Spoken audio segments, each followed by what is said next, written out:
Štai kokie kadrai plinta socialiniuose tinkluose. Lokys bando perlepti šviežiai pastatytą spygliuotą tvorą pasienyje. Atkakliai ropščiasi į viršų, tačiau perlepti niekaip nepavyksta. Matyti, kaip žvėriui trukdo tvoros viršuje esanti dygliuota viela. Pagal vaizdo įrašą galima spėti, kad kitoje pusėje Baltarusija. Lokiai gyvena pastarojoje šalyje, taip pat Estijoje, gan dažnai sutinkami ir Latvijoje, o Lietuvoje labai retai.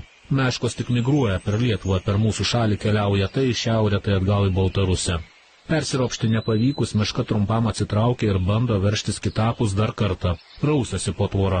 Galiausiai įtūžęs gyvūnas tvorą mėgina išversti. Žvėris smūgiuoja gan smarkiai, tačiau tvoros veikti jam nepavyksta.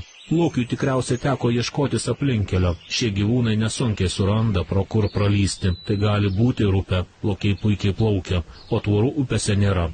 Lietuvos pasieniečiai patvirtino, kad tai Lietuvoje Švenčionių rajone nufilmuoti kadrai. Per tvorą meška į Baltarusiją brautis bandė rugpjūčio 18 dieną. Veikiausiai jį rado kelią ir jau vaikšto anapus. Anot Lietuvos pasieniečių vasarą jiems buvo žinoma apie 2 meškas Lietuvoje. Viena klaidžioja Švenčionių rajone, kita palei sieną klaidžioja Šalčininkų rajone vadinamoje Dieveniškių kilpoje.